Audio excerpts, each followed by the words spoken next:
Welcome back to my channel. Soon, mankind has effectively colonized the moon and a few planets in the planetary group, and is wandering further into space. In the year 2040, the starship Occasion Skyline was sent on a mysterious mission, however it vanished without a follow past the planet Neptune at the external edge of the nearby planet group. Her misfortune was viewed as the most exceedingly terrible space catastrophe on record, with her whole 18-man team missing and assumed dead. In 2047, the boat unexpectedly returns. Occasion Skyline's planner and single-man drive. Weir, who is living on a space station circling Earth and is tortured by the memory of his dead spouse, gets a call that he needs to answer to the station's dock. The salvage transport Lewis and Clark, directed by Captain Mill operator, is dispatched on a mysterious mission, with Dr. Weir going along. On board the boat, Weir attempts to acquaint himself with the chief and group, yet there is next to no opportunity to associate, as most colleagues were hurriedly pulled from shore leave for this mission. The team is placed into balance because of the monstrous G-powers delivered during the trip to Neptune. While in balance, drive, Weir unexpectedly awakens, and is set free from his tank. He strolls around the boat, it is the only one alert to discover that while advancing toward the scaffold, he tracks down his late spouse Claire sitting bare in charge. When she pivots, her eyes are absent from their attachments. Shouting, he unexpectedly awakens back in his balance tank. As the Lewis and Clark is approaching its objective, obviously, he just had a distinctive bad dream, and is let out of the tank. After a short recuperation and a dinner, the team is restless to realize on what secret mission they have been dispatched in such a rush. Dr. Weir illuminates them that their central goal is to rescue the Occasion Skyline, which has returned in a rotting circle around Neptune, multiple billion kilometers from the closest station on Saturn's moon Titan. After a few skeptical responses from the team, who actually accept that the boat was obliterated, Weir makes sense of that the Occasion Skyline was really worked by the public authority to test confidential, exploratory, quicker-than-light gravity drive. The drive makes a counterfeit dark opening that spans two extremely far-off focuses in space, permitting the boat to make the excursion quickly. It essentially lessens venture time and makes the deception of quicker-than-light travel. The boat had been on its underlying practice run, expected to arrive at Proxima Centauri, yet consequently evaporated suddenly, and a main story of the reactor going basic and exploding the boat was taken care of to general society. At the point when asked where the boat has been those 7 years, Weir answers that they are here to find out. Weir plays for the group the main sound transmission got since the boat's return, a progression of confused and strongly upsetting shouts and yells. A human voice that was implanted in the transmission was sifted from the recording. Surgeon DJ distinguishes it as a Latin expression, "Free me." After moving toward the floating vessel, XO. Stark attempts to contact the boat, however there is no reaction. After a short flyover, the Lewis and Clark docks with the Skyline. Sensors demonstrate the fake gravity is disconnected, as well as the environment framework. No conclusive hints of human existence are found. These uncertain sensor readings lead skipper Mill operator, architect Justin and clinical tech Peters to board the Skyline in spacesuits to look for survivors. They enter by means of the boat's primary hallway, what isolates the two pieces of the boat. The passageway is fixed with explosives as a crisis measure. In the event of a disaster, the explosives can part the boat in two, isolating the rearward motor room containing the gravity drive from the forward segment, which contains the extension and can be utilized as a getaway vessel. In the hallway, the group separates. Peters continues to the scaffold, where she finds a drifting human cadaver, ravaged and frozen, with the two eyes gouged out. She effectively recovers a portion of the onboard transmissions as Justin enters the boat's gravity center. It comprises of a metal sphere with pivoting rings around it, and a pool of water underneath. After entering, the lights out of nowhere turn on, and the sphere appears to open, uncovering a dark, fluid-like reflecting circle inside. It sucks Justin inside as he contacts it, and emanates a huge gravity shock wave that penetrates the structure of the Clark. Salvage tech Cooper figures out how to haul Justin out of the center by his tie, yet he comes out totally mental and lethargic. The team figures out how to re-establish the environment framework and counterfeit gravity, which promptly makes the frozen cadaver on the extension stumble down and break. Justin is brought to the clinical straight. Weir keeps up with that the gravity drive would never have initiated without help from anyone else. However, awaiting additional examination, Mill operator proclaims the drive untouchable for the whole team. There is no hint of the previous group, save from the remaining parts of the frozen carcass, and what is by all accounts human bones and tissue coating the extension windows is a horrifying improvement of some kind. With the clerk intensely harmed, the excess group individuals must choose the option to move to the Skyline, which just holds back 20 hours of usable oxygen. Pilot Smith voices his anxiety that there is something extremely amiss with the Skyline, and will not remain on board longer than needed. He and Cooper begin dealing with fixes from an external perspective. Before long, a short time later, the heroes start to encounter unusual sightings. In the clinical sound, Peter sees pictures of her child Denny, whom she needed to leave with her ex. His legs are shrouded in ridiculous sores. She finds a video log of the team cheerfully getting ready for the excursion, which is suddenly trailed by a log with mixed pictures. Be that as it may, the sound is unquestionably the upsetting sound from the boat's last transmission. She will attempt to clear it up, however there is an unexpected power channel coming from the gravity drive. Justin abruptly begins to shake, and meanders aimlessly that, the dull is coming. Weir and mill operator go to the gravity drive, and Weir enters a compartment to fix the channel, yet he out of nowhere sees his significant other again without her eyes, encouraging him to join her. In the meantime, mill operator sees a consuming man ascending from the water pool underneath the gravity drive. The colleagues examine the fantasies. Mill operator trusts them to be genuine appearances and not envisioned. Smith attacks Weir, expressing that by making a boat that challenges the laws of nature, he has released something unnatural that killed the main group. The rest repress him, and mill operator orders him to continue the fixes outside. Stark then, at that point, stands up to mill operator with a ridiculous hypothesis. She imagines that the Occasion Skyline has turned into a living element itself. Like a safe framework, it is showing a rising reaction to the unfamiliar human presence, by causing fantasies of developing power. Mill operator answers that his main concern presently is getting by until they can all leave.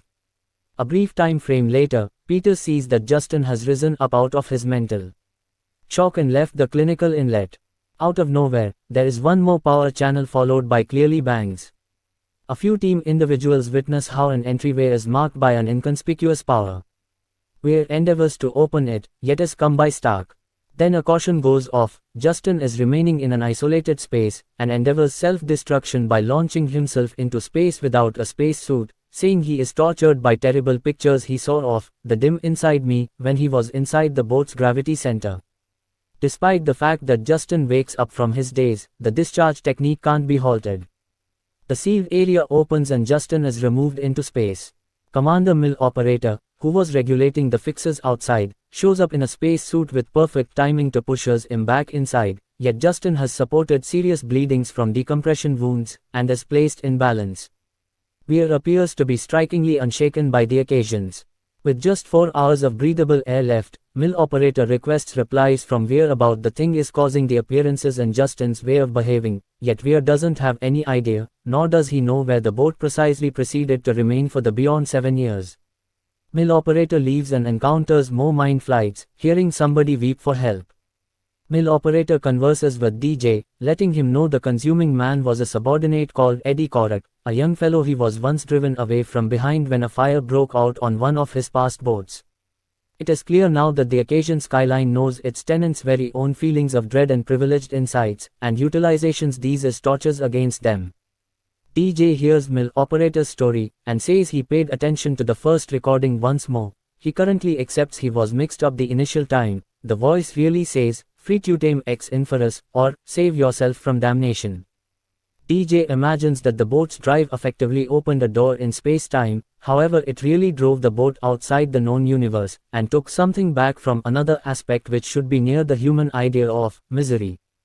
The mixed video log is out of nowhere recreated. To the team's shock, it shows the first Skyline group frantically captivating in a craze of sex, torment, ruining, self-mutilation, savagery and homosexuality, that very day that they left. The boat's senior official, Captain Kilpack, is seen expressing the Latin message while grasping his own eyes.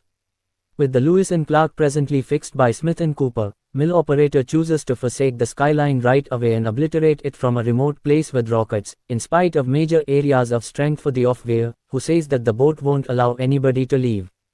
Mill operator takes steps to leave Weir on the boat on the off chance that he doesn't get back home, however Weir cryptically answers that he is home, and leaves. Smith and Peters plan to clear by gathering all the Occasion Skyline's leftover oxygen channels at the gravity center.